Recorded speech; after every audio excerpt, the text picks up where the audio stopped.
ಮಂಡ್ಯ ನಗರಾಭಿವೃದ್ಧಿ ಪ್ರಾಧಿಕಾರದ ವ್ಯಾಪ್ತಿಯಲ್ಲಿ ಅನಧಿಕೃತವಾಗಿ ನಿರ್ಮಾಣವಾಗುವ ಬಡಾವಣೆಯಲ್ಲಿನ ನಿವೇಶನವನ್ನು ನೋಂದಣಿ ಮಾಡದಂತೆ ಉಪ ನೋಂದಣಾಧಿಕಾರಿಗೆ ಪತ್ರ ಬರೆಯಲು ಮಹತ್ವದ ನಿರ್ಣಯ ಕೈಗೊಳ್ಳಲಾಗಿದೆ. ನಗರದ ಮೂಡ ಕಚೇರಿ ಸಭಾಂಗಣದಲ್ಲಿ ಅಧ್ಯಕ್ಷ ಬಿಪಿ ಪ್ರಕಾಶ್ ಅಧ್ಯಕ್ಷತೆಯಲ್ಲಿ ಗುರುವಾರ ನಡೆದ ಸಾಮಾನ್ಯ ಸಭೆಯಲ್ಲಿ ಅನಧಿಕೃತ ಬಡಾವಣೆ ಬಗ್ಗೆ ಗಂಭೀರ ಚರ್ಚೆ ನಡೆಯಿತು. ಅದರಂತೆ ವಿನ್ಯಾಸ ನಕ್ಷೆ ಅನುಮೋದನೆ ಪಡೆಯದೇ ರಚನೆಗೊಂಡಿರುವ ಅನಧಿಕೃತ ಬಡಾವಣೆಗಳಲ್ಲಿ ನಿವೇಶನಗಳನ್ನು ಜನರು ಖರೀದಿಸದಂತೆ ಮನವಿ ಮಾಡಲಾಯಿತು.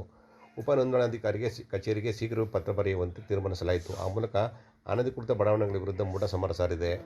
ಮಂಡ್ಯ ನಗರ ಹಾಗೂ ಸುತ್ತಮುತ್ತಲ ಗ್ರಾಮಗಳಲ್ಲಿ ಕಂದಾಯ ಭೂಮಿಯನ್ನೇ ಭೂಮಾಲೀಕರು ಹಾಗೂ ರಿಯಲ್ ಎಸ್ಟೇಟ್ ಏಜೆಂಟರು ನಿವೇಶನದ ಹೆಸರಿನಲ್ಲಿ ಹಂಚಿಕೆ ಮಾಡಿ ಮಾರಾಟ ಮಾಡುತ್ತಿರುವ ಬಗ್ಗೆ ಸಭೆಯಲ್ಲಿ ಗಂಭೀರ ಚರ್ಚೆ ನಡೆದಿದೆ. ಅಂತಿಮವಾಗಿ ಶಾಸಕ ರವಿಕುಮಾರ್ ಗೌಡ ಗಣಿಗ ಅವರ ಅನುಮತಿಯೊಂದಿಗೆ ಅನಧಿಕೃತ ಬಡಾವಣೆಗಳನ್ನು ಕಪ್ಪು ಪಟ್ಟಿಗೆ ಸೇರಿಸುವ ಜೊತೆಗೆ ನಿವೇಶನ ನೋಂದಣಿ ತಡೆಗೆ ನಿರ್ಧರಿಸಲಾಗಿದೆ. ಸಭೆಯ ಬಳಿಕ ಸುದ್ದಿಗಾರರೊಂದಿಗೆ ಮಾತನಾಡಿದ ಮೂಡ ಅಧ್ಯಕ್ಷರಾದ ಬಿಪಿ ಪ್ರಕಾಶ್ ಹಾಗೂ ಆಯುಕ್ತರಾದ ಎಂಬಿ ಕೃಷ್ಣಕುಮಾರ್, ಮೂಡ ವ್ಯಾಪ್ತಿಯಲ್ಲಿ ಸುಮಾರು 20 ರಿಂದ 30 ಅನಧಿಕೃತ ಬಡಾವಣೆ ನಿರ್ಮಾಣವಾಗಿದ್ದು, ಅವುಗಳಲ್ಲಿ ಸದ್ಯಕ್ಕೆ 8 ಬಡಾವಣೆಗಳಲ್ಲಿನ ನಿವೇಶನ ಮಾರಾಟ ಮಾಡುವ ಪ್ರಯತ್ನ ನಡೆದಿದೆ. ಮೂಡದಿಂದ ಪ್ರಸ್ತುತ 8 ಬಡಾವಣೆಗಳನ್ನು ಅನಧಿಕೃತವೆಂದು ತಿಳಿಸಿದ್ದಾರೆ. ತಾಲೂಕಿನ ಪಣಕನಹಳ್ಳಿಯ survey number 25/6, Vadadu survey number 48/3, Kirgandur survey number 116/B1 B2, Mandya ನಗರದ survey number 255, Gopalapura survey number 39/4B, Kuttalu survey number 700 ಮತ್ತು 701, ಕ್ಯಾತಂಗೆರೆ ಸರ್ವೆ ನಂಬರ್ 38, 4, 38, 9 ಹಾಗೂ 45ರಲ್ಲಿ ಅನಧಿಕೃತ ಬಡಾವಣೆಗಳು ನಿರ್ಮಾಣವಾಗಿದ್ದಾವೆ. ಸದ್ಯಕ್ಕೆ ಎಷ್ಟು ಎಕರೆ ಜಮೀನಿದೆ ಎನ್ನುವ ಸ್ಪಷ್ಟ ಮಾಹಿತಿ ಸಿಕ್ಕಿಲ್ಲ ಅಂತ ಹೇಳಿದರು. ಮೂಡದಿಂದ ವಿನ್ಯಾಸ ನಕ್ಷೆಗೆ ಅನುಮೋದನೆ ಪಡೆಯದಿರುವ ನಿಯಮಗಳಂತೆ 30 ಅಡಿ ರಸ್ತೆಗಳಿಗೆ ಜಾಗ ಬಿಡದಿರುವ ಮತ್ತು ಮೂಲ ಸೌಕರ್ಯಗಳನ್ನು ಕಲ್ಪಿಸದಿರುವ ಈ ಅಕ್ರಮ ಬಡಾವಣೆಗಳಲ್ಲಿ ನಿವೇಶನಗಳನ್ನು ನೋಂದಣಿ ಮಾಡದಂತೆ ಉಪ ನೋಂದಣಾಧಿಕಾರಿಗೆ ಮೂಡದಿಂದ ಲಿಖಿತ ಪತ್ರ ಬರೆಯಲಾಗುವುದು ಅಂತ ಹೇಳಿದರು. ಇಂತಹ ಅನಧಿಕೃತ ಬಡಾವಣೆಗಳಲ್ಲಿ ಜನರು ಕೂಡ ನಿವೇಶನಗಳನ್ನು ಖರೀದಿಸಬಾರದು. ಬಡಾವಣೆಯ ವಿನ್ಯಾಸ ನಕ್ಷೆಗೆ ಮೂಡದಿಂದ ಅನುಮೋದನೆ ಪಡೆದಿದ್ದರೆ ಅಂತಹ ಬಡಾವಣೆಯ ನಿವೇಶನಗಳಿಗೆ ಮೂಡದಿಂದ ಕಟ್ಟಡ ನಿರ್ಮಾಣ ಅನುಮತಿ ಪತ್ರ ನೀಡುವುದಿಲ್ಲ. ಪರವಾನಗಿ ಇಲ್ಲದಿದ್ದರೆ ಬ್ಯಾಂಕ್ಗಳಲ್ಲಿ ಸಾಲ ದೊರೆಯುವುದಿಲ್ಲ. ಜನರು ಕೂಡ ನಿವೇಶನ ಖರೀದಿಸುವಾಗ ಆ ಜಾಗವು ಅನ್ಯಕ್ರಾಂತಿಯಾಗಿದೆಯೇ, ಮೂಡದಿಂದ ಲೇಔಟ್ ಪ್ಲಾನ್ಗೆ ಅನುಮೋದನೆ ದೊರೆತಿದೆ ಎಂಬುದನ್ನು ಖಾತ್ರಿ ಮಾಡಿಕೊಳ್ಳಬೇಕು ಅಂತ ಅವರು ಹೇಳಿದರು. ಈ ಒಂದು ಮಾಧ್ಯಮಗೋಷ್ಠಿಗೆ ಆಗಮಿಸಿರುವಂತಹ ನಮ್ಮೆಲ್ಲ ಸ್ನೇಹಿತರುಗಳು ಕೂಡ ಸ್ವಾಗತವನ್ನು ಕೋರುತ್ತಾ, ಈ ದಿನ ಮಂಡ್ಯ ನಗರದ ಪ್ರಾಧಿಕಾರದ ಸಭೆಯನ್ನು ನಮ್ಮ ಶಾಸಕರಾದಂಥ ರವಿಕುಮಾರ್ ಗೌಡ ಅವರ ಸಮ್ಮುಖದಲ್ಲಿ ನಾವು, ನಮ್ಮ ಕಮಿಷನರ್ ಸರು, ನಮ್ಮ ಪ್ರವೀಣ್ ಸರು ಮತ್ತು ನಮ್ಮ ನಿರ್ದೇಶಕರುಗಳಾದಂಥ ಮಹೇಶ್ ಅವರು, ಕಾರ್ತಿಕ್ ಅವರು, ನಮ್ಮ ಕಮಲಾ ಮೇಡಮು, ನಮ್ಮ ಇದ್ರೀಶ್ ಖಾನ್ ಅವರ ಸಮ್ಮುಖದಲ್ಲಿ ಸಾಮಾನ್ಯ ಸಭೆ ನಡೆಯಿತು. ಸಾಮಾನ್ಯ ಸಭೆ ಉದ್ದೇಶ ಒಂದೇ, ನಮ್ಮ ಶಾಸಕರು ಮಂಡ್ಯ ನಗರವನ್ನು ಸುಂದರ ನಗರವನ್ನಾಗಿ ಮಾಡಬೇಕು ಅನ್ನುವಂಥ ಆಸೆ ಅಭಿಲಾಷೆ ಅವರದಾಗಿದೆ. ಅದಕ್ಕೇನೆಲ್ಲ ಸವಲತ್ತುಗಳನ್ನ ಸರ್ಕಾರದ ಮಟ್ಟದಲ್ಲಿ ಏನೆಲ್ಲ ಕಾರ್ಯಗಳನ್ನ ಮಾಡಬೇಕು ಅನ್ನೋ ನಿಟ್ಟಿನಲ್ಲಿ ನಾನು ಇರ್ತೀನಿ. ನೀವು ಪ್ರಾಧಿಕಾರ ನಿಟ್ಟಿನಲ್ಲಿ ಹೆಜ್ಜೆಯನ್ನು ಇಡಿ, ಒಳ್ಳೆಯ ಕೆಲಸಗಳನ್ನ ಮಾಡಿ ಅನ್ನುವಂತಹ ಸಲಹೆಗಳನ್ನ ಕೊಟ್ಟು ಈಗಷ್ಟೇ ತೆರಳಿದ್ರು. ಅದಕ್ಕಿಂತ ಪ್ರಮುಖವಾಗಿ ಮಂಡ್ಯದಲ್ಲಿ ನಮಗೆ ಕಾಡ್ತಾ ಇರುವಂಥದ್ದು ಏನು ಅಂತಂದರೆ, ಇದು ಈ ರೀತಿ ಅಕ್ರಮ ಬಡಾವಣೆಗಳು ಸಾಕಷ್ಟು ಮಂಡ್ಯದಲ್ಲಿ ಒಂದು 20 ರಿಂದ 30 ಅಕ್ರಮ ಬಡಾವಣೆಗಳು ತಲೆ ಎತ್ತಿರುವಂಥದ್ದು. ಇವರು ಯಾವುದೇ ಕಾರಣಕ್ಕೂ ನಮ್ಮಲ್ಲಿ ಅಪ್ರೂವಲು ತಗೊಳ್ಳೋದಿಲ್ಲ, ಯಾವುದೇ ಪರ್ಮಿಷನು ಕೂಡ ತಗೊಳ್ಳೋದಿಲ್ಲ. ಸುಮ್ಮನೆ ಜನಗಳ ನಡುವೆ ಇದನ್ನು ಮಾರಾಟಕ್ಕೆ ಇಡುವಂಥ, ಅವ್ರಿಗೆ ಇಷ್ಟ ಬಂದಷ್ಟು ದರದಲ್ಲಿ ಅದನ್ನ ಮಾರಾಟಕ್ಕೆ ಇಡುವಂಥದ್ದು. ಇದು ನಮ್ಮ ಪ್ರಾಧಿಕಾರಕ್ಕೂ ಅಷ್ಟೇ, ಈ ಕಡೆ ಜನಗಳಿಗೂ ಕೂಡ ಯಾವುದೇ ರೀತಿ ಸೌಲಭ್ಯಗಳನ್ನ ಕೊಡೋದಿಲ್ಲ. ಆ ನಿಟ್ಟಿನಲ್ಲಿ ಒಂದು ಸರ್ಕಾರಕ್ಕೆ ಇದನ್ನು ನಮ್ಮ ರಿಜಿಸ್ಟ್ರಿಗಲ್ಲ ಸರ್, ರಿಜಿಸ್ಟ್ರಿಗೆ ಯಾವುದೇ ಕಾರಣಕ್ಕೂ ಇದನ್ನು ರಿಜಿಸ್ಟ್ರ್ ಮಾಡಬೇಡಿ. ಒಂದು ಎರಡನೇ, ನಮ್ಮ ಜನಗಳಿಗೂ ಏನು ಅಂದರೆ, ಇಂಥ ಬಡಾವಣೆಗಳಲ್ಲಿ ನೀವು ಖರೀದಿ ಮಾಡುವಂಥ ಪ್ರಯತ್ನವನ್ನು ಮಾಡಬೇಡಿ ಅನ್ನುವಂಥದ್ದು. ಬಡಾವಣೆ ಮಾಡಿ ಅವರು ಏನು ಅಂತಂದರೆ, ಅದು ಯಾವುದೇ ರೀತಿಯಾದಂತಹ ನಮ್ಮ ಒಂದು ಮೂಡ ನಿವೇಶನದ ಪ್ರಾಧಿಕಾರದ ಏನು ಪ್ಲಾನ್ ಪ್ರಕಾರವಾಗಿ ಮಾಡೋದಿಲ್ಲ. ಏನು ಮಾಡ್ತಾರೆ ಅಂತಂದರೆ, 1 ಎಕರೆ ಇತ್ತು ಅಂತಂದರೆ ಮಧ್ಯದಲ್ಲಿ ಒಂದು 20 ಅಡಿ ರೋಡ್ ಮಾಡ್ಕೋತಾರೆ. 20 ಅಡಿ ರೋಡ್ ಮಾಡಿಕೊಂಡು 2 ಕಡೆ ಸೈಟ್ ವಿಭಾಗ ಮಾಡಿಬಿಡ್ತಾರೆ. ಸೊ ಇದ್ರ ಪ್ರಕಾರವಾಗಿ ಮಾಡಿದ್ರೆ ನಾಳೆ ದಿನ ಏನಾಗುತ್ತೆ ಅಂತಂದರೆ, ಹೇಳ್ಬಿಡ್ತೀನಿ ಲೀಸ್ಟ್ಗಳು. ಪಣಕನಹಳ್ಳಿ ಸರ್ವೆ ನಂಬರ್ 25/6, ಒಳಲು ಗ್ರಾಮ ಸರ್ವೆ ನಂಬರ್ 48/3, ಕಿರ್ಗಂದೂರು ಗ್ರಾಮ ಕೊಟ್ಬಿಡ್ತೀನಿ, ಎಲ್ಲ ಕೊಟ್ಬಿಡ್ತೀನಿ. ಲಾಸ್ಟ್ ನಿಮಗೆ ಕೊಡ್ತೀನಿ, ಜೆರಾಕ್ಸ್ ಕೊಡ್ತೀನಿ. ಕಿರ್ಗಂದೂರು ಗ್ರಾಮ ಸರ್ವೆ ನಂಬರ್ 116/1 B2, ಮಂಡ್ಯ ಗ್ರಾಮ ಸರ್ವೆ ನಂಬರ್ 255, ಗೋಪಾಲಪುರ ಗ್ರಾಮ ಸರ್ವೆ ನಂಬರ್ 39/4 B, ಗುತ್ತಲು ಗ್ರಾಮ ಸರ್ವೆ ನಂಬರ್ 700, 701, ಕ್ಯಾತಂಗೆರೆ ಗ್ರಾಮ ಸರ್ವೆ ನಂಬರ್ 38/4, 38/9, ಕ್ಯಾತಂಗೆರೆ ಇನ್ನೊಂದು ಸರ್ವೆ ನಂಬರ್ ಬಂದ್ಬಿಟ್ಟು 45. ಇಷ್ಟು ಗ್ರಾಮದಲ್ಲಿ ಈಗ ಪ್ರೆಸೆಂಟ್ ನಾವು ಸುಮಾರು ಬೇಜಾನು ಇದನ್ನು ಮಾಡಿರ್ತೀವಿ. ಆದರೆ ಇಷ್ಟು ಮೇಜರು ಈಗ ಪ್ರೆಸೆಂಟ್ ಅವರು ಮಾರಕ್ಕೆ ನಿಂತಿರುವಂತಹ ಇಲ್ಲಿ ಸೈಟ್ಗಳನ್ನ ಇದು ಮಾಡ್ತಾ ಇರ್ತಾರೆ. ಹೇಳ್ತೀವಿ ನಾವು ಜಸ್ಟ್ ಒಂದು ಇದನ್ನು ಮಾತ್ರ ಮಾಡ್ಕೊಬಂದಿದ್ದೀವಿ. ಇನ್ನೂ ಇದನ್ನು ಸ್ಪಾಟ್ ವಿಸಿಟ್ ಮಾಡಿ ಮಾಡ್ಕೊಬಂದಿರ್ತೀವಿ, ಅಂದರೆ ಗುರುತಿಸಿರ್ತೀವಿ. ಇನ್ನೂ ಅದ್ರ ಬಗ್ಗೆ ಇನ್ನೂ ಸರಿಯಾದಂಥ ಡೀಟೇಲ್, ಯಾರು ಓನರು, ಯಾರು ಇದರಲ್ಲಿ ಮಾಡ್ತಾ ಇದ್ದಾರೆ ಅನ್ನೋದ್ರ ಬಗ್ಗೆ ಇನ್ವೆಸ್ಟಿಗೇಷನ್ ಮಾಡಿ. ಈಗ ನಾವು ಏನು ಮಾಡ್ತೀವಿ ಅಂತಂದರೆ, ಮಾನ್ಯ ನಮ್ಮ ಸಾಹೇಬರು ಅಧ್ಯಕ್ಷತೆಯಲ್ಲಿ ಮತ್ತು ಮಾನ್ಯ ಶಾಸಕರ ಸಮ್ಮುಖದಲ್ಲಿ ಇದನ್ನು ಪ್ರಸ್ತಾಪ ಮಾಡಿರ್ತೀವಿ ಸಭೆಯಲ್ಲಿ. ಶಾಸಕರು ಹಾಗೆ ನಮ್ಮ ಅಧ್ಯಕ್ಷರು ಭಾಳ ಸ್ಟ್ರಿಕ್ಟಾಗಿ ಹೇಳಿರ್ತಾರೆ. ಏನಂತಂದರೆ, ಯಾರೇ ಎಂಥ ಪ್ರಭಾವಿ ವ್ಯಕ್ತಿ ಇರಲಿ, ಯಾರೇ ಎಂಥ ಆಗಲಿ,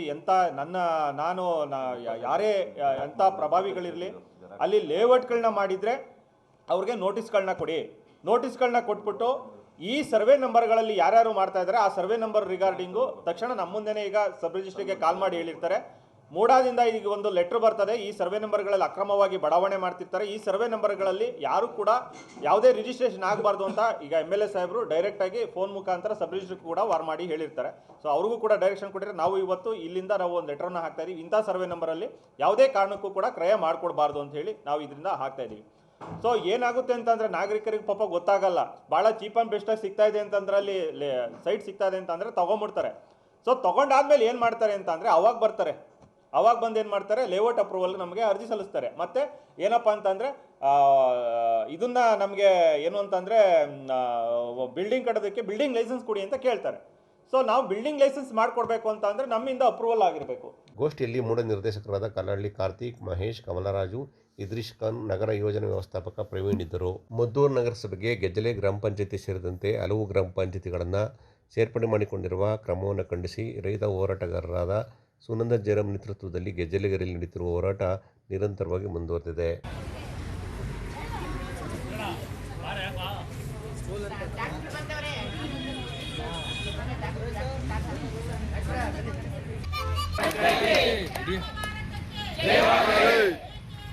ನ್ಯಾಯ ಬೇಕು, ನ್ಯಾಯ ಬೇಕು,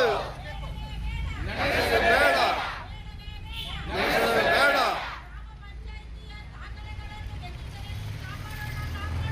ಕಾಪಾಡೋಣ, ಕಾಪಾಡೋಣ, ಕಾಪಾಡೋಣ. ಯಶಸ್ವಿಯಾಗಲಿ.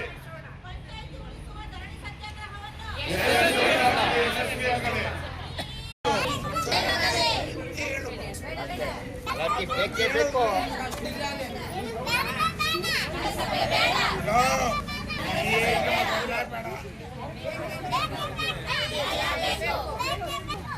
ಗ್ರಾಮಸ್ಥರು ಹಾಗೂ ವಿವಿಧ ಸಂಘಟನೆಗಳು ಈ ಹೋರಾಟವನ್ನು ಗಂಭೀರವಾಗಿ ತೆಗೆದುಕೊಂಡು ಕಳೆದ 65 ದಿನಗಳಿಂದ ಹೋರಾಟ ಮಾಡುತ್ತಿದ್ದರೂ ಸಹ ಸರ್ಕಾರವಾಗಲಿ ಜಿಲ್ಲಾಡಳಿತವಾಗಲಿ ಈ ಬಗ್ಗೆ ಗಮನ ಹರಿಸದೆ ನಿರ್ಲಕ್ಷ್ಯ ವಹಿಸಿದ್ದಾರೆ ಅಂತ ಸುನಂದ ಜಯರಾಮ್ ಆರೋಪಿಸಿದ್ದಾರೆ. ಯಾವುದೇ ಕಾರಣಕ್ಕೂ ನಾವು ಹೋರಾಟವನ್ನು ಹಿಂದಕ್ಕೆ ಪಡೆಯುವ ಪ್ರಶ್ನೆಯೇ ಇಲ್ಲ, ಕೂಡಲೇ ಗ್ರಾಮ ಪಂಚಾಯಿತಿಯನ್ನು ನಮ್ಮ ಇದಕ್ಕೆ ಬಿಡಬೇಕು ಅಂತ ಅವರು ಹೇಳಿದ್ದಾರೆ. ಸೇರ್ಪಡೆ ಕುರಿತು ವಿರೋಧವಾಗಿ ಗೆಜ್ಜಲಗೆರೆ ಗ್ರಾಮಸ್ಥರೆಲ್ಲರೂ ಒಗ್ಗೂಡಿ ಧರಣಿ ಸತ್ಯಾಗ್ರಹವನ್ನು ಅನಿರ್ದಿಷ್ಟಾವಧಿ ಮಾಡ್ಕೊಂಡು ಬರ್ತಾ ಇದ್ದೀವಿ. ಇವತ್ತಿಗೆ 65ನೇ ದಿನ. 65 ದಿನಗಳಾದರೂ ಕೂಡ ಜಿಲ್ಲಾಡಳಿತ, ಕರ್ನಾಟಕ ಸರ್ಕಾರ ಯಾರೂ ಕೂಡ ಚಳವಳಿಯ ಬಗ್ಗೆ ಗಂಭೀರವಾಗಿ ಚಿಂತನೆಯನ್ನು ಮಾಡಿಲ್ಲ. ಅದಕ್ಕೆ ಪರಿಹಾರ ರೂಪದಲ್ಲಿ ಪಂಚಾಯಿತಿಯಾಗಿ ಉಳಿಸಿಲ್ಲ. ಆ ಕಾರಣ ನಾವು ಇಡೀ ದಿನ ಧರಣಿ ಮಾಡುವುದರ ಜೊತೆಗೆ ರಾತ್ರಿ ಸಮಯ ಕೂಡ ದಾಖಲೆಗಳನ್ನು ಕಾಪಾಡುವ ದೃಷ್ಟಿಯಿಂದ ಪಂಚಾಯಿತಿಯ ಯಾವುದೇ ದಾಖಲೆಯೂ ಕೂಡ ಆಚೆ ಹೋಗಬಾರದು ಅನ್ನೋ ನಿಟ್ಟಿನಲ್ಲಿ ಧರಣಿ ಸತ್ಯಾಗ್ರಹ ರಾತ್ರಿ ಸಮಯ ಕೂಡ ಪ್ರಾರಂಭ ಆಗಿದೆ. ಈ ಕೂಡಲೇ ಸರ್ಕಾರ, ಜಿಲ್ಲಾಡಳಿತ ಎಚ್ಚೆತ್ತುಕೊಂಡು ಧರಣಿಯ ಬಗ್ಗೆ ಗಂಭೀರವಾಗಿ ಚಿಂತಿಸಿ ಪಂಚಾಯಿತಿಗಳನ್ನು ಸೇರ್ಪಡೆಯಿಂದ ಕೈಬಿಡುವ ನಿರ್ಧಾರ ಮಾಡಬೇಕು ಅಂತೇಳಿ ಈ ಧರಣಿ ಸತ್ಯಾಗ್ರಹ ರಾತ್ರಿ ಸಮಯದಿಂದ ಈ ದಿನದಿಂದ ಪ್ರಾರಂಭ ಆಗಿದೆ. ಅಸ್ಪೃಶ್ಯತೆ ಎನ್ನುವುದು ಮಾನಸಿಕ ಆರೋಗ್ಯವಾಗಿದ್ದು ಇದು ನಮ್ಮ ತಲೆಯನ್ನು ಆವರಿಸಿದೆ. ಇದಕ್ಕೆ ಬದ್ದಿಲ್ಲ. ಆದರೆ ನಾವು ವಿಚಾರಗಳ ವೈಜ್ಞಾನಿಕ ಜಾಗೃತಿ ಮೂಲಕ ಅಸ್ಪೃಶ್ಯತೆಯನ್ನು ನಿವಾರಣೆ ಮಾಡಲು ಪಣ ತೊಡಬೇಕಾಗಿದೆ ಎಂದು ಮೈಸೂರಿನ ಉರ್ಲಿಂಗಿ ಪೆದ್ದೆಮಠದ ಪೀಠಾಧಿಪತಿಗಳಾದ ಶ್ರೀ ಜ್ಞಾನಪ್ರಕಾಶ ಸ್ವಾಮೀಜಿ ಹೇಳಿದರು. ಕೇರ್ಪೇಟೆ ಪಟ್ಟಣದ ಲಕ್ಷ್ಮೀ ವೆಂಕಟೇಶ್ವರ ಕಲ್ಯಾಣ ಮಂಟಪದಲ್ಲಿ ತಾಲೂಕು ಆಡಳಿತ, ತಾಲೂಕು ಪಂಚಾಯತ್, ಸಮಾಜ ಕಲ್ಯಾಣ ಇಲಾಖೆ ಮತ್ತು ತಾಲೂಕು ಕಾನೂನು ಸೇವಾ ಸಮಿತಿ ಆಶ್ರಯದಲ್ಲಿ ಮಾನವೀಯ ಸಮಾಜ ನಿರ್ಮಾಣಕ್ಕಾಗಿ ಅಸ್ಪೃಶ್ಯತೆ ನಿರ್ಮೂಲನೆ ಕುರಿತು ಆಯೋಜಿಸಿದ ಒಂದು ದಿನದ ವಿಚಾರ ಮಂಥನ ಕಾರ್ಯಕ್ರಮದಲ್ಲಿ ಪಾಲ್ಗೊಂಡು ಮಾತನಾಡಿದ ಅವರು, ಜಾತಿ ಪದ್ಧತಿಯಿಂದ ಸಾಮಾಜಿಕ ಕಟ್ಟುಪಾಡುಗಳಿಂದ ಮೌಢ್ಯಗಳ ವೈಭವೀಕರಣದಿಂದ ತುಂಬಿರುವ ಭಾರತ ದೇಶದಲ್ಲಿ ವೈಜ್ಞಾನಿಕ ಜಗತ್ತಿನ ದಿನಮಾನದಲ್ಲಿಯೂ ಅಸ್ಪೃಶ್ಯತೆ ಜೀವಂತವಾಗಿದೆ ಅಂದರೆ ನಾವು ತಲೆತಗ್ಗಿಸಬೇಕಾದ ವಿಚಾರ ಅಂತ ಹೇಳಿದರು. ನಾವು ವೈಜ್ಞಾನಿಕತೆ ಹಾಗೂ ವೈಚಾರಿಕತೆಯ ಜಾಗೃತಿಯ ಮೂಲಕ ಅಸ್ಪೃಶ್ಯತೆ ನಿವಾರಣೆ ಮಾಡಲು ಪಣ ತೊಡಬೇಕು. ಸರ್ವಜನಾಂಗದ ಶಾಂತಿಯ ತೋಟದ ನಿರ್ಮಾಣ ಇಂದಿನ ಅಗತ್ಯವಾಗಿದೆ ಅಂತ ಸ್ವಾಮೀಜಿ ಹೇಳಿದರು. ಉದ್ದೇಶ ಇಟ್ಕೊಂಡು ಕೇರ್ಪೇಟೆ ಒಳಗಡೆ ತಾಲೂಕು ಆಡಳಿತ, ತಾಲೂಕು ಪಂಚಾಯಿತಿ, ಸಮಾಜ ಕಲ್ಯಾಣ ಮತ್ತು ಕಾನೂನು ಸೇವಾ ಸಮಿತಿಯವರು ಅಸ್ಪೃಶ್ಯತೆ ನಿರ್ಮೂಲನೆ ಮಾಡತಕ್ಕಂಥ ವಿಚಾರ ಕಾರ್ಯಕ್ರಮವನ್ನು ಇಟ್ಕೊಂಡಿದ್ದಾರೆ. ಈಗಾಗಲೇ ನಮ್ಮ ಶಾಸಕರು, ಅಧ್ಯಕ್ಷರು HD ಮಂಜು ಸರ್ ಅವರು ಮತ್ತೆ ವೇದಿಕೆ ಇರ್ತಕ್ಕಂಥ ಎಲ್ಲ ಗಣ್ಯರು, ವೇದಿಕೆ ಎಲ್ಲ ಸಮುದಾಯದ ಮುಖಂಡರು ವಿಶೇಷವಾಗಿ ವಿದ್ಯಾರ್ಥಿಗಳು ಒಳ್ಳೆ ಚಪ್ಪಾಳೆ, ವಿದ್ಯಾರ್ಥಿಗಳು ಎಲ್ಲ ಸ್ಟೂಡೆಂಟ್ಸ್, ಎಲ್ಲ ವಿದ್ಯಾರ್ಥಿಗಳು ವಿದ್ಯಾರ್ಥಿನಿಯರು ಆಲ್ ಗ್ಯಾದರ್ ಆಗಿದ್ದೀರಾ. ಮತ್ತೆ ನಮ್ಮ ಆಶಾ ಕಾರ್ಯಕರ್ತರಿದ್ದೀರಿ. ನಿಮ್ಮೆಲ್ಲರಿಗೂ ನಾನು ಭಕ್ತಿಯ ನಮನಗಳನ್ನ ಸಲ್ಲಿಸ್ತಾ, ವಿಶೇಷವಾಗಿ ಬಂಧುಗಳೇ, ನಾವು ಒಂದು ಲೈನನ್ನ ಹೇಳ್ತೇನೆ, ನೀವು ಅದನ್ನು ಹೇಳ್ಬೇಕು. ಏನದು ಅಂದ್ರೆ, ಭಾರತ ಒಂದು, ಭಾರತೀಯರೆಲ್ಲರೂ ಬಂಧು ಅಂತಕ್ಕಂಥ ಶೀರ್ಷಿಕೆ. ಭಾರತ ಒಂದು, ದೇಶ ಒಂದೇ ಇರೋದು, ಭಾರತ ಒಂದು, ಭಾರತೀಯರೆಲ್ಲರೂ ಬಂಧುಗಳು ಅಂತಕ್ಕಂತಹ ಒಂದು ಸಂದೇಶ KR-ಪೇಟೆಯಿಂದ ಹೋಗ್ಬೇಕಾಗಿದೆ. ಹಾಗಾಗಿ ಅಸ್ಪೃಶ್ಯತೆ ಅಂತಕ್ಕಂಥದ್ದು ಮಾನಸಿಕ ರೋಗ, ಅದು ಮೆಂಟಲಿ ಡಿಸೀಸ್. ಈ ಅಸ್ಪೃಶ್ಯತೆ ಅಂತಕ್ಕಂಥದ್ದು ಎಲ್ಲೋ ಇಲ್ಲ, ಅದು ತಲೆಯಲ್ಲಿದೆ. ಆ ತಲೆಯಲ್ಲಿರ್ತಕ್ಕಂಥ ರೋಗಕ್ಕೆ ಔಷಧಿ ಯಾವ್ದು, ತಲೆನೋವು ಬಂದರೆ ಅನಾಕ್ಷಿಸ್ ಕೊಡ್ಬೋದಾಯಿತು, ಯಾವುದೋ ಡೋಲೋಸಿಸ್ಟಿ ಕೊಡ್ಬೋದಾಯಿತು, ಯಾವುದಾದ್ರು ರೋಗಗಳಿದ್ರೆ ಟ್ಯಾಬ್ಲೆಟ್ಸ್ ಕೊಡ್ಬೋದಾಯಿತು. ಆದರೆ mentally it is A purely mentally disease. Mentally disease ಆಗಿರೋದ್ರಿಂದ ಇದಕ್ಕೆ ಔಷಧಿ ಕೊಡ್ಬೇಕಂದ್ರೆ ವಿಚಾರ, ವೈಜ್ಞಾನಿಕತೆ, ಇದ್ರ ಮುಖಾಂತರನೇ ಕೊಡಬೇಕು. ಹಾಗಾಗಿ ಅಸ್ಪೃಶ್ಯತೆ ಅಂತಕ್ಕಂಥದ್ದು untouchability is A disease of mental. ಇಂತಹ ಒಂದು ಅಸ್ಪೃಶ್ಯತೆಯನ್ನು ನಿವಾರಣೆ ಮಾಡಬೇಕು ಅಂತ ಹೇಳಿ ಸರ್ಕಾರ ಏನ್ ಮಾಡಿದೆ, ಒಂದು ಕಾರ್ಯಕ್ರಮನೇ, ಒಂದು ಕಾರ್ಯಾಗಾರನೇ ರೂಪಿಸಿದೆ. ಯಾಕೆ ರೂಪಿಸಿದ್ಯಪ್ಪ? ಮನುಷ್ಯರು ನಾವೆಲ್ಲ ಒಂದೇ. ನೀವು ನಾಡಗೀತೆ ಹೇಳುವಾಗ ಸರ್ವ ಜನಾಂಗದ ಶಾಂತಿಯ ತೋಟ ಎಲ್ಲರೂ ಹೇಳಿದ್ರಲ್ಲ, ರಸಿಕರ ಕಂಗಳ ಸೆಳೆಯುವ ನೋಟ, ಹಿಂದೂ ಕ್ರೈಸ್ತ ಮುಸಲ್ಮಾನ, ಪಾರಸಿಕ ಜೈನ ಉದ್ಯಾನ, ನೀವೇ ಹೇಳಿದ್ರಿ. ರಾಜ್ಯ ಕೈಮಗ್ಗ ಅಭಿವೃದ್ಧಿ ನಿಗಮದ ಅಧ್ಯಕ್ಷರಾದ ಬಿ ನಾಗೇಂದ್ರ ಕುಮಾರ್ ಮಾತನಾಡಿ, ಮಾನವರಾದ ನಾವೆಲ್ಲರೂ ವಿಶ್ವದಲ್ಲಿ ಇರುವುದು ಎರಡೇ ಜಾತಿ, ಒಂದು ಹೆಣ್ಣು ಮತ್ತೊಂದು ಗಂಡು ಎಂಬ ವಿಶಾಲವಾದ ಮನೋಭಾವನೆಯನ್ನು ಬೆಳೆಸಿಕೊಂಡರೆ ಅಸ್ಪೃಶ್ಯತೆ ಎನ್ನುವ ಮೌಲ್ಯವು ತಾನಾಗಿ ಅಳಿಸಿ ಹೋಗಲಿದೆ ಅಂತ ಹೇಳಿದರು. ಯಾವುದು ಇಲ್ಲಿಲ್ಲ. ಇಲ್ಲಿ ನಾನು ಮೇಲೆ, ನಾನು ಕೆಳಗೆ, ನಮ್ಮ ಜಾತಿ ದೊಡ್ಡದು, ನಮ್ಮ ಜಾತಿ ಚಿಕ್ಕದು, ನಮ್ಮದು ದೊಡ್ಡ ಧರ್ಮ, ಬೇರೆಯವ್ರಲ್ಲ ಚಿಕ್ಕ ಧರ್ಮ, ಇವ್ಯಾವುದೇ ತಾರತಮ್ಯ ಇಲ್ಲ. ಯಾರು ಮಾನವೀಯ ಮೌಲ್ಯಗಳನ್ನು ಬೆಳೆಸ್ಕೊಂಡು ಉತ್ತಮವಾದ ಕೆಲಸವನ್ನ ಮಾಡ್ತಾನೆ, ಸಮಾಜದ ಹಿತವನ್ನ ಬಯಸ್ತಾನೆ, ಸತ್ಯ ಧರ್ಮ ನ್ಯಾಯ ನೀತಿನಲ್ಲಿ ಯಾರು ಹೋಗ್ತಾನೆ ಅವನೇ ಉತ್ತಮ ಜಾತಿಯವನು. ಅದು ಬಿಟ್ಟರೆ ಯಾರು ಸಮಾಜ ದ್ರೋಹ ಕೆಲಸ ಮಾಡ್ತಾರೆ ಮತ್ತು ಜಾತಿಯ ಭಾವನೆಗಳನ್ನು ಬಿತ್ತುತ್ತಾರೆ, ಒಂದು ದೇಶವನ್ನು ಅಭಿವೃದ್ಧಿ ಪದದಲ್ಲಿ ಕೊಂಡೊಯ್ಯಲಿಕ್ಕೆ ಮಾರಕವಾಗ್ತಾರೆ, ಅವರೇ ಕೀಳು ಜಾತಿಯವರು.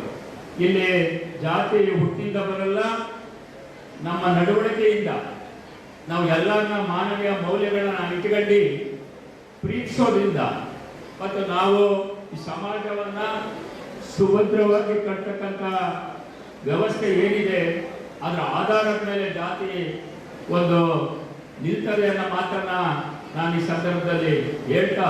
ಶಾಸಕ ಎಚ್ ಟಿ ಮಂಜು ಮಾತನಾಡಿ, ಜಾಗತಿಕ ಸ್ಪರ್ಧಾ ಪ್ರಪಂಚದ ಇಂದಿನ ದಿನಮಾನದಲ್ಲಿಯೂ ಅಸ್ಪೃಶ್ಯ ಇರುವುದು ಕೂಡ ನಾಚಿಕೆಗೇಡದ ಸಂಗತಿ ಅಂತ ಹೇಳಿದರು. ಆದರೆ ಒಬ್ಬ ನನ್ನನ್ನು ನಾವು ಸ್ವಲ್ಪ ತಮ್ಮ ಶಾಸಕರ ಒಂದು ಬಿಡುವಿನ ವೇಳೆಯಲ್ಲಿ ಒಂದು ಅರ್ಧ ದಿವಸ ನಮಗೆ ಟೈಮ್ ಕೊಡಿ ಅನ್ನೋದು ನಮ್ಮ ಜೊತೆ ಮಾತುಕತೆ ಆಡಿ ವಿಚಾರವನ್ನು ಪ್ರಸ್ತಾಪ ಮಾಡಿ ಒಂದು ಕಾರ್ಯಕ್ರಮವನ್ನು ಆಯೋಜನೆ ಮಾಡಿದ್ರೆ, ಬೇರೆ ಯಾವುದೋ ಕಾರ್ಯಕ್ರಮ ಹಾಕೊಂಡಂಗೆ ಒಂದು ದಿವಸ ಒಂದು ದಿವಸ ಹೆಚ್ಚು ಕಮ್ಮಿ ದಿನಾಂಕವನ್ನು ಕೊಟ್ಟು ಕಾರ್ಯಕ್ರಮ ಮಾಡಿದ್ರೆ ತುಂಬ ನಾವು ಸಹ ಇನ್ ಟೈಮ್ ಬರ್ಬೋದು, ಜೊತೆಗೆ ಕಾರ್ಯಕ್ರಮದಲ್ಲಿ ನಾವು ಸಹ ತೊಡಗಿಸ್ಕೋಬೋದು. ಹಾಗಾಗಿ ಮುಂದಿನ ಕಾರ್ಯಕ್ರಮಗಳನ್ನ ಇವತ್ತು ತಾಲೂಕು ಆಡಳಿತ ಇವತ್ತು ಇಂಥ ಕಾರ್ಯಕ್ರಮಗಳು ಮಾಡೋ ಸಂದರ್ಭದಲ್ಲಿ ನಮ್ಮನ್ನು ಸಹ ಭೇಟಿ ಮಾಡಿ ಸ್ವಲ್ಪ ಒಂದು ದಿವಸ ಒಂದೇ ಆಯಿತು ಹಿಂದೆ ಮುಂದೆ ಏನು ಲಾಂಗ್ ಏನಾಗಲ್ಲ, ಒಂದು ದಿವಸ ಹಿಂದೆ ಆಗ್ಬೋದು, ಒಂದು ದಿವಸ ಮುಂದೆ ಆಗ್ಬೋದು, ನಿಮಗೂ ಏನಿದು ಮ್ಯಾಂಡೇಟ್ರಿ ಇಲ್ಲ, ಇಂಥ ದಿವಸನೇ ಮಾಡಬೇಕು ಅಂತ ಒಂದು ಕಾರ್ಯಕ್ರಮ ಮ್ಯಾಂಡೇಟ್ರಿ ಇರಲ್ಲ. ಹಾಗಾಗಿ ನಮ್ಮ ಬಿಡುವಿನ ವೇಳೆಯನ್ನು ಸಹ ನೀವು ಹತ್ಕೊಂಡು ಮಾಡ್ಕೊಳ್ಳಿ ಅನ್ನೋ ಒಂದು ಸಲಹೆ ಹೇಳ್ತೀನಿ. ನಿನ್ನೆ ಬಂದು ನಮಗೆ ಇನ್ವಿಟೇಷನ್ ಕೊಟ್ಟರು ನಮ್ಮ ಸುಧಾಕರ್, ನಾಳೆ ಕಾರ್ಯಕ್ರಮ ಇದೆ, ತಮ್ಮದೇ ಅಧ್ಯಕ್ಷತೆ, ನ್ಯಾಯಾಧೀಶರುಗಳು ಎಲ್ಲರೂ ಸಹ ಬರ್ತಾರೆ. ಆ ಕಾರ್ಯಕ್ರಮಕ್ಕೆ ನಾವು ಬಂದು ಉದ್ಘಾಟನೆ ಮಾಡಿಕೊಡುವಾಗ ಅಂತ ಮಾತ್ರ ಹೇಳಿದ್ರು ಸರ್. ನಾನು ಅದನ್ನು ಹೇಳಿದೆ, ನೀವು ಏಕೈಕ ಹಾಕೊಂಡ್ಬಿಟ್ರೆ ಹೆಂಗಪ್ಪ ಅಂತ. ಕಾರ್ಯಕ್ರಮದಲ್ಲಿ doctor S K Manjunath, Jagadish, Sushma, Baladev, ಹಾಗೂ ದಿವಾಕರ್, ಸುರೇಶ್ ಹಾಗೂ ಅನೇಕ ಚಿಂತಕರು ಮತ್ತು ಕಾರ್ಯಕರ್ತರು, ಮುಖಂಡರು ಹಾಜರಿದ್ದರು. ರಾಜ್ಯದಲ್ಲಿ ಉದ್ಯೋಗಕ್ಕಾಗಿ ನಡೆಯುತ್ತಿರುವ ಜೆನ್ಜಿ ಹೋರಾಟವು ಸಿದ್ದರಾಮಯ್ಯ ಅವರ ಆಡಳಿತ ವ್ಯವಸ್ಥೆಗೆ ಹಿಡಿದ ಕೈಗನ್ನಡಿಯಾಗಿದೆ ಎಂದು ಬಿಜೆಪಿ ರಾಜ್ಯ ವಕ್ತಾರ ಅಶೋಕ್ ಕುಮಾರ್ ಆರೋಪಿಸಿದರು. ಮಂಡ್ಯದಲ್ಲಿ ಸುದ್ದಿಗಾರರೊಂದಿಗೆ ಮಾತನಾಡಿದ ಅವರು, ಮುಖ್ಯಮಂತ್ರಿ ಸಿದ್ದರಾಮಯ್ಯ ಅವರು ಈಗ ಬಜೆಟ್ ಮಂಡನೆ ಮಾಡಿದ್ದು, ಇತ್ತೀಚೆಗೆ ಬಜೆಟ್ ಮಂಡನೆಗೆ ತಯಾರಿ ಮುಂದಾಗಿದ್ದಾರೆ. ಅವರ ಬಜೆಟ್ ಮಂಡನೆಗೆ ಹಿಡಿದ ಕೈಗನ್ನಡಿಯೇ ಈ ಜೆನ್ಜಿ ಗಲಾಟೆ ಎಂದು ಹೇಳಿದರು.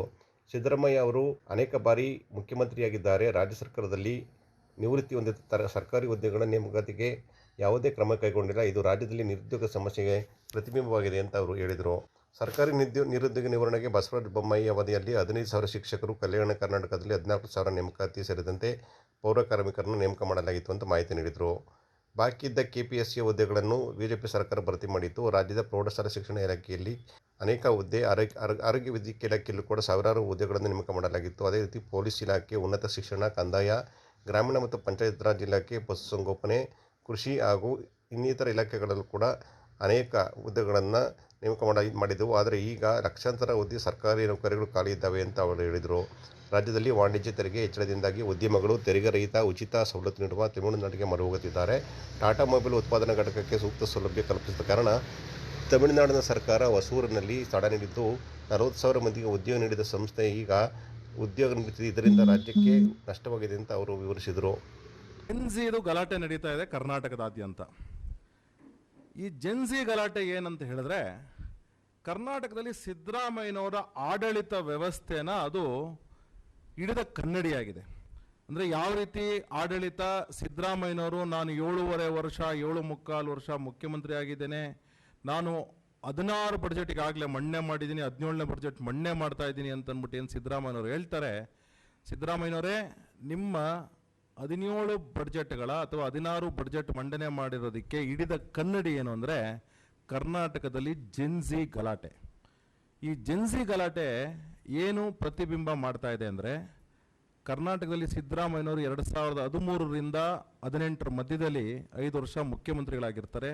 ಈಗ 2023ರಿಂದ ಇವತ್ತವರೆಗೂ ಸಹ ಮುಖ್ಯಮಂತ್ರಿ ಆಗಿದ್ದಾರೆ. ಸಿದ್ದರಾಮಯ್ಯನವರು 2013ರಿಂದ 2018 ಮಧ್ಯದಲ್ಲಿ ನಿರುದ್ಯೋಗಗಳು ಅಂದರೆ ರಾಜ್ಯ ಸರ್ಕಾರದಲ್ಲಿ ಏನು ನಿವೃತ್ತಿ ಆಗ್ತಾರೆ ಜನ, ಅವರನ್ನ ರೆಕ್ರೂಟ್ ಮಾಡ್ಕೊಳ್ಳಿಕ್ಕೆ ಹೇಗೆ 5 ವರ್ಷಗಳ ಕಾಲ ಯಾವುದೇ ರೀತಿ ಕ್ರಮ ಕೈಗೊಂಡಿರಲಿಲ್ಲ. ಅದರಿಂದಾಗಿ 2018 ಮೇ 20ನೇ ತಾರೀಕಿನ ಅವರು ಪುನಃಚ್ಯುತಿಗೂ ಆಗಿದ್ದು, 26 ಅಥವಾ 20ನೇ ತಾರೀಕು. ಅಲ್ಲಿವರೆಗೂ 1,73,000 ಉದ್ಯೋಗಗಳು ಕರ್ನಾಟಕದಲ್ಲಿ ಭರ್ತಿ ಆಗಬೇಕಾಗಿತ್ತು. ಅಂದರೆ ಅಷ್ಟು ಉದ್ಯೋಗಗಳು ಖಾಲಿ ಇತ್ತು ಅಂತ ಹೇಳಿ 1,73,000. ಗೋಷ್ಠಿಯಲ್ಲಿ ಯಮಂತೂರು ಸಿದ್ದರಾಜು, ಸಿಟಿ ಮಂಜುನಾಥ್, ನಾಗಾನಂದ ಇದ್ದರು. ಮಳವಳ್ಳಿ ತಾಲೂಕು ಜೆಡಿಎಸ್ ಯುವ ಮುಖಂಡರಾದ ಸಾಗ್ಯ ಶಿವಕುಮಾರ್ ಅವರ ಹುಟ್ಟುಹಬ್ಬವನ್ನು ಹಲಗೂರು ಆಸ್ಪತ್ರೆ ಆವರಣದಲ್ಲಿ ಹಸಿವು ನಿವಾರಣಾ ಕಾರ್ಯಕ್ರಮದ ಜೊತೆಗೆ ಆಚರಿಸಲಾಯಿತು. ಯುವ ಮುಖಂಡ ಶಿವಕುಮಾರ್ ಅವರ ಸ್ನೇಹಿತರು ಆಸ್ಪತ್ರೆ ಆವರಣದಲ್ಲಿ ಕೇಕ್ ಕತ್ತರಿಸಿ ಸಿಹಿ ಹಂಚಿ ಆಸ್ಪತ್ರೆಗೆ ಬರುವ ರೋಗಿಗಳು ಮತ್ತು ನಿರ್ಗತಿಕರಿಗೆ ಹಸಿವು ನಿವಾರಣಾ ಕಾರ್ಯಕ್ರಮ ನಡೆಸಿದರು. ಹಲಗೂರು ಲಯನ್ಸ್ ಕ್ಲಬ್ನ ಹಸಿವು ನಿವಾರಣಾ ಕಾರ್ಯಕ್ರಮದ ದೇವರಾಜ ಮಾತನಾಡಿ, ಜೆಡಿಎಸ್ ಮುಖಂಡರಾದ ಶಿವಕುಮಾರ್ ಅವರ ಹುಟ್ಟುಹಬ್ಬದ ಅಂಗವಾಗಿ ಪ್ರತಿದಿನ 60ರಿಂದ 70 ಜನ ಹಸಿವು ನಿವಾರಣಾ ಕಾರ್ಯಕ್ರಮ ನಡೆಸುತ್ತದೆ. ಕೆಲವರು ಪಟಾಕಿ ಸಿಡಿಸಿ ಪರಿಸರ ಹಾಳು ಮಾಡುತ್ತಾರೆ. ಬೆಂಕಿ ಹಚ್ಚಿ ಪಟಾಕಿ ಸಿಡಿಸೋದ್ರ ಬದಲು ಒಂದು ಊಟ ಹಾಕಿದರೆ ಅದು ಅನುಕೂಲವಾಗುತ್ತದೆ ಅಂತ ಹೇಳಿದರು. ಹಲಗೂರು ಲಯನ್ಸ್ ಸಂಸ್ಥೆಯ ಹಸಿವು ನಿವಾರಣಾ ಕಾರ್ಯಕ್ರಮದ ಅಧ್ಯಕ್ಷ. ಇಂದು ಹಲಗೂರಿನ ಸರ್ಕಾರಿ ಆಸ್ಪತ್ರೆ ಆವರಣದಲ್ಲಿ ನಡೆದಿರ್ತಕ್ಕಂಥ ಹಸಿವು ನಿವಾರಣಾ ಕಾರ್ಯಕ್ರಮ ಅಂದರೆ ನಮ್ಮ ಸಂಸ್ಥೆ ವತಿಯಿಂದ ಕಳೆದ 560-70ನೇ ದಿವಸದಿಂದನೂ ಕೂಡ ಸತತವಾಗಿ ನಾವು ಈ ಕಾರ್ಯಕ್ರಮವನ್ನು ನಡೆಸ್ಕೊಬರ್ತಾ ಇದ್ದೀವಿ. ಸಾರ್ವಜನಿಕ ಸಹಕಾರ ಅತ್ಯುತ್ತಮವಾಗಿ ನಮಗೆ ದೊರೆಯುತ್ತಾ ಇದೆ ಲಯನ್ಸ್ ಸಂಸ್ಥೆಯ ಸದಸ್ಯರ ಜೊತೆಗೆ. ಇಂದು ನಡೆದಂಥ ಈ ಒಂದು ಹಸಿವು ನಿವಾರಣಾ ಕಾರ್ಯಕ್ರಮವನ್ನು ಜೆಡಿಎಸ್ ಯುವ ಮುಖಂಡರಾಗಿರ್ತಕ್ಕಂಥ ಸಾಗ್ಯ ಸರ್ಗೂರಿನ MD ಶಿವಕುಮಾರ್ ಅವರು ತಮ್ಮ ಜನ್ಮದಿನದ ಅಂಗವಾಗಿ ಈ ಕಾರ್ಯಕ್ರಮವನ್ನು ನಡೆಸ್ಕೊಟ್ಟಿದ್ದಾರೆ. ಬಂದಿರ್ತಕ್ಕಂಥ ಒಂದು 60ರಿಂದ 70 ಜನಕ್ಕೆ ಸಿಹಿ ಹಂಚುವ ಮುಖಾಂತರ ಜೊತೆಗೆ ಕೇಕ್ ಕಟ್ ಮಾಡಿ ಬಾಳೆಹಣ್ಣು ಮತ್ತು ಊಟದ ವ್ಯವಸ್ಥೆಯನ್ನು ಮಾಡಿಕೊಟ್ಟಿದ್ದಾರೆ. ಹಾಗಾಗಿ ನಮ್ಮ ಲಯನ್ಸ್ ಸಂಸ್ಥೆಯ ಪರವಾಗಿ ಅವರಿಗೆ ಹುಟ್ಟುಹಬ್ಬದ ಶುಭಾಶಯಗಳನ್ನು ಕೋರ್ತೀವಿ. ಇದೇ ರೀತಿಯಂಥ ಸಮಾಜಮುಖಿ ಕೆಲಸ ಮಾಡೋದಕ್ಕೆ ಭಗವಂತ ಅವರಿಗೆ ಉತ್ತಮ ಆರೋಗ್ಯ, ಮಾನಸಿಕ ನೆಮ್ಮದಿ, ಐಶ್ವರ್ಯವನ್ನು ದಯಪಾಲಿಸಿ ಅಂತ ಕೇಳ್ತಾ, ಬೇರೆಯವರು ಕೂಡ ತಮ್ಮ ಕುಟುಂಬದ ವಿಶೇಷ ದಿನಗಳು ಅಂದರೆ ಹುಟ್ಟುಹಬ್ಬ ಅಥವಾ ಪೂರ್ವಜರ ಪುಣ್ಯಸ್ಮರಣೆ, ವಿವಾಹ ವಾರ್ಷಿಕೋತ್ಸವ ಈ ಥರ ಸಂದರ್ಭದಲ್ಲಿ ಈ ನಮ್ಮ ವೇದಿಕೆ ಏನಿದೆ ಹಲಗೂರು ಸರ್ಕಾರಿ ಆಸ್ಪತ್ರೆ ಆವರಣದಲ್ಲಿ ನಾವು ನಡೆಸ್ಕೊಡ್ತಾ ಇರ್ತಕ್ಕಂಥ ಈ ಕಾರ್ಯಕ್ರಮದ ಸದುಪಯೋಗವನ್ನು ಪಡಿಸ್ಕೋಬೇಕು. ಒಂದು ದಿವಸಕ್ಕೆ ಅನ್ನ ಸಾಂಬಾರು ಊಟವನ್ನು ವ್ಯವಸ್ಥೆ ಮಾಡ್ತೀವಿ ಅಂದರೆ 1,500 ರೂಪಾಯಿ ಖರ್ಚಾಗುತ್ತೆ. ಜೊತೆಗೆ ಸಿಹಿಯನ್ನು ವಿತರಣೆ ಮಾಡ್ತೀವಿ, ಬಾಳೆಹಣ್ಣು ಕೊಡ್ತೀವಿ ಅಂತಂದರೆ 2,000 ರೂಪಾಯಿ ಆಗುತ್ತೆ. ಹಾಗಾಗಿ ಸಾರ್ವಜನಿಕರು ಇದನ್ನು ಸದುಪಯೋಗಪಡಿಸ್ಕೊಂಡು ಹಸಿದವರಿಗೆ ಊಟ ಆಗ್ತಕ್ಕಂಥ ಒಂದು ಸತ್ಕಾರ್ಯದಲ್ಲಿ ಭಾಗವಹಿಸಬೇಕು ಅಂತೇಳಿ ಈ ಮೂಲಕ ಕೇಳ್ಕೊಳ್ತೇನೆ. ಈ ಸಂದರ್ಭದಲ್ಲಿ ಬೆನಮನಹಳ್ಳಿ ಭೀಮೇಶ್, ಪ್ರಸನ್ನಕುಮಾರ್, ಹರೀಶ್ ಸೇರಿದಂತೆ ಅನೇಕರಿದ್ದರು. ಸಮಗ್ರ ಸಾವಯವ ಸುಸ್ಥಿರ ಕೃಷಿ ಟ್ರಸ್ಟ್ ವತಿಯಿಂದ ಸಮಗ್ರ ಕೃಷಿ ಜನಜಾಗೃತಿ ಅಭಿಯಾನವನ್ನು ಮಾರ್ಚ್ ಬೆಳಿಗ್ಗೆ 10ರಿಂದ 4:30 ಮಳವಳ್ಳಿ ತಾಲೂಕಿನ ಕಿರ್ಗಾವಲು ಹೋಬಳಿಯ ಕಾಗೇಪುರ ಗ್ರಾಮದ ಲಕ್ಷ್ಮೀ ವೆಂಕಟೇಶ್ವರ ಸಮುದಾಯ ಭವನದಲ್ಲಿ ಹಮ್ಮಿಕೊಂಡಿರುವುದಾಗಿ ಟ್ರಸ್ಟ್ನ ಅಧ್ಯಕ್ಷರಾದ ಜೋಗಿಗೌಡ ತಿಳಿಸಿದರು. ಸುದ್ದಿಗಾರರೊಂದಿಗೆ ಮಾತನಾಡಿದ ಅವರು, ಕೃಷಿ ಲಾಭದಾಯಕವಲ್ಲ ಎಂಬ ಮನಸ್ಥಿತಿಯಿಂದ ರೈತರು ಹೊರಬರಬೇಕಾಗಿದೆ. ಈ ನಿಟ್ಟಿನಲ್ಲಿ ಈ ಅಭಿಯಾನ ಹಮ್ಮಿಕೊಳ್ಳುವುದಾಗಿ ಹೇಳಿದರು. ಕಾರ್ಯಕ್ರಮವನ್ನು ಪರಿಸರ ಮಾಲಿನ್ಯ ನಿಯಂತ್ರಣ ಮಂಡಳಿ ಅಧ್ಯಕ್ಷರಾದ ಶಾಸಕ ನರೇಂದ್ರ ಸ್ವಾಮಿ ಉದ್ಘಾಟಿಸಲಿದ್ದು, ಜಿಲ್ಲಾ ಪಂಚಾಯತ್ ಸಿಇಒ ಕೆ ನಂದಿನಿ ಕೃಷಿ ತ್ಯಾಜ್ಯ ಪುನರ್ಬಳಕೆ ಅಭಿಯಾನಕ್ಕೆ ಚಾಲನೆ ನೀಡುವರು. ಟ್ರಸ್ಟ್ನ ಅಧ್ಯಕ್ಷ ಜೋಗಿಗೌಡ ಅಧ್ಯಕ್ಷತೆ ವಹಿಸುವರು ಅಂತ ಹೇಳಿದರು. ಕಾರ್ಯಕ್ರಮದಲ್ಲಿ ತೋಟಗಾರಿಕೆ ಇಲಾಖೆ ಉಪನಿರ್ದೇಶಕಿ ರೂಪಶ್ರೀ, ಜಂಟಿ ಕೃಷಿ ನಿರ್ದೇಶಕ ಅಶೋಕ್, ರೇಷ್ಮೆ ಉಪನಿರ್ದೇಶಕ ಸುಂದರ್ ಸೇರಿದಂತೆ ಅನೇಕ ಗಣ್ಯರು ಮತ್ತು ರೈತ ಅಧಿಕಾರಿಗಳು ಭಾಗವಹಿಸಲಿದ್ದಾರೆ ಅಂತ ಹೇಳಿದರು. ಜಿಲ್ಲಾ ಮಟ್ಟದ ಪ್ರಗತಿಪರ ರೈತರಾದ ಡಿ ಚಿಕ್ಕಲಿಂಗಯ್ಯ, ಪುಟ್ಟಸ್ವಾಮಿ, ರಾಜಣ್ಣ, ಕೃಷ್ಣೇಗೌಡ, ತಾಲೂಕು ಮಟ್ಟದ ಪ್ರಗತಿಪರ ರೈತರಾದ ಮಾಧವಯ್ಯ, ನಂಜುಂಡಸ್ವಾಮಿ, ಡಾಬಾ ನಾಗಣ್ಣ, ಮಲ್ಲಿಕಾರ್ಜುನ, ಲೋಕೇಶ್, ಮಲ್ಲೇಶ್ ಅವರನ್ನು ಇದೇ ಸಂದರ್ಭದಲ್ಲಿ ಆತ್ಮೀಯವಾಗಿ ಸನ್ಮಾನಿಸಲಾಗುವುದು ಅಂತ ಹೇಳಿದರು. 2 ವರ್ಷದಿಂದ ಈ ಒಂದು ಸಂಸ್ಥೆಯನ್ನು ಕಟ್ಟಿ ರೈತರ ಹಿತದೃಷ್ಟಿಯಿಂದ ಸಂಸ್ಥೆ ಈ ಕೆಲಸವನ್ನು ಮಾಡ್ತಾಯಿದೆ. ಏನು ಕೆಲಸ ಅಂತಂದರೆ, ಸಾಕಷ್ಟು ವರ್ಷದಿಂದ ನಾವೆಲ್ಲ ಕೃಷಿನಲ್ಲಿ ನೋಡಿದ್ದೀವಿ. ಈಗಾಗಲೇ ವಿಮುಖವಾಗಿರುವಂಥ ಈ ಕೃಷಿ ಕ್ಷೇತ್ರದಲ್ಲಿ, ಅಂದರೆ ವಿಮುಖ ಅಂತಂದರೆ ಮಾನಸಿಕವಾಗಿ ವಿಮುಖರಾಗಿದ್ದೀವಿ. ಅಂದರೆ ಕೃಷಿನಲ್ಲಿ ಏನೂ ಆದಾಯ ಇಲ್ಲ ಅಂತ ಅನ್ನೋ ಒಂದು ಮನೋಭಾವನೆಯನ್ನು ನಾವು ತೊಡಗಿಸ್ಕೊಂಡಿದ್ದೀವಿ. ಆ ದೃಷ್ಟಿಯಿಂದ ಇವತ್ತು ಆ ಒಂದು ಕೃಷಿ ಕ್ಷೇತ್ರನ ಅಪ್ಗ್ರೇಡ್ ಮಾಡಬೇಕು ಅನ್ನೋ ಉದ್ದೇಶ ಇಟ್ಕೊಂಡು ಸರ್ವೆ ಮಾಡಿ ನಾವು ಇಡೀ ಜಿಲ್ಲೆಯಲ್ಲಿ ಪ್ರವಾಸ ಮಾಡಿ ಆ ಕೃಷಿನಲ್ಲಿ ಆದಾಯದ ಮೂಲವನ್ನು ತೋರಿಸ್ಕೊಡ್ಬೇಕು ಅಂದ್ಬಿಟ್ಟು ಸಮಗ್ರ ಸಾವಯವ ಸುಸ್ಥಿರ, ಅಂದರೆ ಸಮಗ್ರ ಕೃಷಿ ಮಾಡಬೇಕು. ಏಕಬೆಳೆ ಪದ್ಧತಿಯಿಂದ ಸಮಗ್ರ ಕೃಷಿಗೆ ಬರಬೇಕು. ಮತ್ತು ಉಪಕಸಬನ್ನು ಜೋಡಿಸ್ಕೊಳ್ಬೇಕು. ಜೊತೆಗೆ ಸಾವಯವ ಕೃಷಿಗೆ ಹೋಗಬೇಕು. ಯಾಕಂದರೆ ಮಣ್ಣನ್ನು ಉಳಿಸಿದ್ರೆ, ಮಣ್ಣನ್ನು ಉತ್ಪಾದನೆ ಮಾಡಿದ್ರೆ, ಮಣ್ಣಲ್ಲಿ ಪೋಷಕಾಂಶನ ಉತ್ಪಾದನೆ ಮಾಡಿದ್ರೆ ನಾವು ಕೃಷಿ ಬೆಳೆಯನ್ನು ಉತ್ಕೃಷ್ಟವಾಗಿ ತಗೊಳ್ಬೋದು. ಇವೆಲ್ಲ ಸಮಗ್ರವಾಗಿ ಯೋಚನೆ ಮಾಡಿ ನಾವು ಇವತ್ತು ಸಮಗ್ರ ಸಾವಯವ ಸುಸ್ಥಿರ ಕೃಷಿ, ಅಂದರೆ ಕೃಷಿನಲ್ಲಿ ಸುಸ್ಥಿರತೆ ಹೊಂದ್ಕೊಳ್ಬೇಕು. ಬರೀ ಕೃಷಿ ಮಾಡ್ತೀವಿ, ಬರೀ ಅದ್ರಲ್ಲಿ ಲಾಸ್ ಮಾಡ್ಕೊತೀವಿ, ಸಾಲ ಮಾಡ್ಕೊತೀವಿ ಅಂದರೆ ಅದು ಕೃಷಿ ಅಲ್ಲ. ಅದು ಖರ್ಚು ಕಡಿಮೆ ಮಾಡಬೇಕು, ಒಂದು ಉತ್ಕೃಷ್ಟವಾದಂಥ ಬೆಳೆ ತೆಗಿಬೇಕು, ಜೊತೆಗೆ ಅದರಲ್ಲಿ ಸುಸ್ಥಿರತೆ ಹೊಂದಬೇಕು. ಈ ಎಲ್ಲ ದೃಷ್ಟಿಕೋನ ಇಟ್ಕೊಂಡು ನಾವು ಈ ಒಂದು 2ನೇ ವರ್ಷದ ವಾರ್ಷಿಕ ಕಾರ್ಯಕ್ರಮವನ್ನು ಕಾಗೇಪುರ, ಮಳವಳ್ಳಿ ತಾಲೂಕು, ಕಿರ್ಗಾಲ್ ಹೋಬಳಿ ಈ ಗ್ರಾಮದಲ್ಲಿ ನಾವು ಹಮ್ಮಿಕೊಂಡಿದ್ವಿ. ಆ ಗ್ರಾಮದಲ್ಲಿ ಒಂದು ವಿಶೇಷ ಏನಪ್ಪ ಅಂತಂದರೆ, ನಮ್ಮ CEO ಮೇಡಮ್ ಅವ್ರ ಕಡೆಯಿಂದ ರೀಸೈಕ್ಲಿಂಗ್ ಸಿಸ್ಟಮ್ ಅಗ್ರಿಕಲ್ಚರ್ ಫಾರ್ಮ್ ಅಂತ, ಅಂದರೆ ಕೃಷಿ ತ್ಯಾಜ್ಯವನ್ನು ಪುನರ್ಬಳಕೆ ಮಾಡ್ಕೊಳ್ಳೋದು ಇವತ್ತು ವೆರಿ ಇಂಪಾರ್ಟೆಂಟು. ನಾವು ಈಗ ಆ ಬೆಳೆಗೆ ಏನು ಕೊಟ್ಟರು ಅದು ಉಪಯೋಗ ಬರೋಲ್ಲ. ಬಟ್ ಉಪಯೋಗ ಬರೋದು ಯಾವಾಗ ಅಂದರೆ ಕೃಷಿ ತ್ಯಾಜ್ಯವನ್ನು ಮರುಬಳಕೆ ಮಾಡ್ಕೊಂಡಾಗ ಮಾತ್ರ ಅದು ಆ ಭೂಮಿ ಕಾರ್ಬನ್ನ ಅಪ್ಗ್ರೇಡ್ ಮಾಡ್ಕೊಂಡು ನಂತರ ನಮಗೆ ಒಳ್ಳೆ ಉತ್ಕೃಷ್ಟವಾದಂಥ ಬೆಳೆ ಕೊಡ್ತದೆ. ಇವೆಲ್ಲನೂ ರೈತರಿಗೆ ತಿಳಿಸ್ಕೊಡುವಂಥ ಒಂದು ಜನಜಾಗೃತಿ ಅಭಿಯಾನವನ್ನು ಹಮ್ಮಿಕೊಂಡಿದ್ದೀವಿ. ಜನಜಾಗೃತಿ ಅಭಿಯಾನ ಅಂದರೆ ಅಲ್ಲಿ ಚಾಲನೆ ಕೊಡ್ತಾರೆ. ಅದಾದ ನಂತರ ವರ್ಷ ಪೂರ್ತಿ ನಾವು ಪಂಚಾಯತಿ ವೈಸು ರೈತರನ್ನ ಐಡೆಂಟಿಫಿಕೇಷನ್ ಮಾಡಿ ಈ ಮಾಹಿತಿನ ಒದಗಿಸ್ಕೊಡುವಂಥ ಒಂದು ಕಾರ್ಯಕ್ರಮಗಳನ್ನ ಹಮ್ಮಿಕೊಂಡಿದ್ದೀವಿ. ಯಾಕೆ ಅದು ಮಾಡಬೇಕಾಗಿದೆ ಅಂತಂದರೆ, ಇವತ್ತು ಯುವ ಜನಾಂಗಕ್ಕೆ ಕೃಷಿ ಕ್ಷೇತ್ರದ ಒಂದು ಮಾಹಿತಿಗಳು ಅವ್ರಿಗೆ ಆ ತಿಳುವಳಿಕೆ ಇರೋದಿಲ್ಲ. ಹಿಂದೆ ನಮ್ಮ ಪೂರ್ವಜರಿಗೆ, ನಮ್ಮ ಹಿರಿಯರಿಗೆ, ನಮಗೆ ಒಂದಷ್ಟು ಗೊತ್ತಿದೆ ಹೊರತು ಇವತ್ತಿನ ಯುವ ಜನಾಂಗ ಗೊತ್ತಿಲ್ಲ. ಆ ಜನಾಂಗಗಳಿಗೆ ತಿಳಿಸ್ಲಿಕ್ಕೆ ನಾವು ಪಂಚಾಯತಿ ವೈಸ್ ಹೋಗ್ಲಿಕ್ಕೆ. ಗೋಷ್ಠಿಯಲ್ಲಿ ಟ್ರಸ್ಟ್ನ ಸಲಹೆಗಾರರಾದ ಡಾಕ್ಟರ್ ಯಮದೂರು ಸಿದ್ದರಾಜು, ತಾಲೂಕು ಸಂಚಾಲಕರಾದ ಅಶೋಕ್, ಶಶಿಕುಮಾರ್, ಸದಸ್ಯರಾದ ರಮೇಶ್, ವೈರ್ಮಡಿ ಇದ್ದರು. ಮದ್ದೂರು ತಾಲೂಕಿನ ಕೊಪ್ಪ ಹೋಬಳಿಯ ಚೊಟ್ಟನಹಳ್ಳಿ ಗ್ರಾಮದಲ್ಲಿ ಮಲೆಮಹದೇಶ್ವರ ಸ್ವಾಮಿಯ 41ನೇ ಜಾತ್ರಾ ಮಹೋತ್ಸವದ ಹಾಗೂ 5ನೇ ವರ್ಷದ ಭಾರಿ ದಿನಗಳ ಜಾತ್ರೆಯನ್ನು ಮಾರ್ಚ್ ತಿಂಗಳಲ್ಲಿ 5 ದಿನಗಳ ಕಾಲ ಹಮ್ಮಿಕೊಂಡಿರುವುದಾಗಿ ಜಾತ್ರಾ ಸಮಿತಿಯ ಮಹೇಶ್ ತಿಳಿಸಿದರು. ಸುದ್ದಿಗಾರರೊಂದಿಗೆ ಮಾತನಾಡಿದ ಅವರು, ಅಂದು ಬೆಳಗ್ಗೆ 5ರಿಂದ ಜಾತ್ರೆ ಹಿನ್ನೆಲೆ ವಿವಿಧ ಧಾರ್ಮಿಕ ಕಾರ್ಯಕ್ರಮ ನಡೆಯಲಿವೆ. ಮಧ್ಯಾಹ್ನ ಮಹಾಮಂಗಳಾರತಿ, ಸಂಜೆ ಅನ್ನ ಸಂತರ್ಪಣೆ ನಡೆಯಲಿದೆ ಅಂತ ಹೇಳಿದರು. ಮಾರ್ಚ್ನಲ್ಲಿ ಜಾತ್ರೆ ಆರಂಭಗೊಳ್ಳಲಿದ್ದು 10ರ ರಾತ್ರಿ ಬಹುಮಾನದ ಸ್ಪರ್ಧೆಯಲ್ಲಿ ಭಾಗವಹಿಸುವ ರಾಸುಗಳನ್ನು ಜಾತ್ರೆಯಲ್ಲಿ ಹಾಜರುಪಡಿಸಬೇಕು. 11ರಂದು ದೇಸಡಿ ಶ್ರೀ ಕೋಳಿ ಕೊಡುಗೆ ಆದಿಶಕ್ತಿ ಬಸವಣ್ಣನವರ ಮೆರವಣಿಗೆ ನಡೆಯಲಿದ್ದು, ಜಾತ್ರಾ ಮಹೋತ್ಸವದ ಸಮಿತಿಯಿಂದ ಸ್ಪರ್ಧೆಯ ವಿಜೇತರ ರಾಸುಗಳ ಆಯ್ಕೆಗೆ 13ರಂದು ಸ್ಪರ್ಧೆಯಲ್ಲಿ ವಿಜೇತ ರಾಸುಗಳಿಗೆ ಬಹುಮಾನ ವಿತರಣೆ ಮಾಡಲಾಗುವುದು ಅಂತ ಹೇಳಿದರು. ಸ್ಪರ್ಧೆಯಲ್ಲಿ ಭಾಗವಹಿಸುವ ಎಲ್ಲ ರಾಸುಗಳಿಗೆ 500 ರೂಪಾಯಿ ಪ್ರವೇಶ ಶುಲ್ಕ ಪಾವತಿಸಬೇಕು. ಸೀಮೆ ಕೂಡಿ ರಾಸುವಸಿಗಳಿಗೆ ಪ್ರಥಮ 10,000, ದ್ವಿತೀಯ ಹಾಗೂ ತೃತೀಯ ಬಹುಮಾನಗಳನ್ನು ನೀಡಲಾಗುವುದು. 4 ವರ್ಷ ಸೀಮೆ ಕೂಡಿ, 6 ಹಲ್ಲು ಸೀಮೆ ಕೂಡಿ ಮತ್ತು ಇನ್ನಿತರ ವಿಭಾಗಗಳಲ್ಲಿ 3 ಪ್ರಶಸ್ತಿಗಳನ್ನು ನೀಡಲಾಗುವುದು ಅಂತ ಅವರು ವಿವರಿಸಿದರು. ಶ್ರೀ ಮಲೆಮಹದೇಶ್ವರ ದೇವಸ್ಥಾನದಲ್ಲಿ ಜಾತ್ರೆ ಕಾರ್ಯಕ್ರಮವನ್ನು ಇಟ್ಕೊಂಡಿದ್ದೀವಿ. ದಿನಾಂಕ 9/3/2026 ದಿನಾಂಕ 14/6/2026 ಭಾರೀ ದನಗಳ ಜಾತ್ರೆಯನ್ನು ಏರ್ಪಡಿಸಲಾಗಿದೆ. ಏನಪ್ಪ ವಿಶೇಷ ಅಂದರೆ ಉತ್ತಮ ರಾಸುಗಳಿಗೆ ಬಹುಮಾನ ವಿತರಣೆಯನ್ನು ಏರ್ಪಡಿಸಲಾಗಿದೆ. ಈ ರಾಸುಗಳೆಲ್ಲ ಬಂದು ಜಾತ್ರೆಯನ್ನು ಯಶಸ್ವಿಗೊಳಿಸ್ಕೊಳ್ಬೇಕು ಅಂತ ಕೇಳ್ಕೊಳ್ತೀವಿ ಸರ್. ಈ ಜಾತ್ರೆಯನ್ನು 5 ವರ್ಷದಿಂದ ಪ್ರಾರಂಭ ಮಾಡಿದ್ದೇವೆ. ಇದು 5ನೇ, ಅದು ಊಟದ ದೇವಸ್ಥಾನ ಕಟ್ಟಿರೋದು ಸರ್. ಅದು ದನಿನ ಜಾತ್ರೆ ಮಾಡ್ತಾರೋದು 5 ವರ್ಷದಿಂದ ಈಚೆಗೆ. ಈ ಜಾತ್ರೆಯನ್ನು 5 ವರ್ಷದಿಂದ ಏರ್ಪಡಿಸಲಾಗಿದೆ. ಈ ಉತ್ತಮ ರಾಸುಗಳಿಗೆ ಪ್ರಥಮ ಬಹುಮಾನ 20,000, ದ್ವಿತೀಯ ಬಹುಮಾನ 15,000, ತೃತೀಯ ಬಹುಮಾನ 7,000, ಚಾಂಪಿಯನ್ ಎತ್ತುಗಳಿಗೆ ಮತ್ತು ಚಾಂಪಿಯನ್ ಹಸುಗಳಿಗೆ 30,000 ಹಾಗೂ ಗೂಳಿಗಳಿಗೆ ಬಹುಮಾನವಿದೆ ಹಾಗೂ ಹಳ್ಳಿಕಾರ್ ಬೀಜದ ಹೋರಿಗಳಿಗೂ ಬಹುಮಾನವಿದೆ. ಗೋಷ್ಠಿಯಲ್ಲಿ ಯಶವಂತ್ ಕೆಂಪಣ್ಣ, ಉಮೇಶ್, ಜೀವನ್ ಗೌಡ, ಸೋಮೇಶ್ ಇದ್ದರು.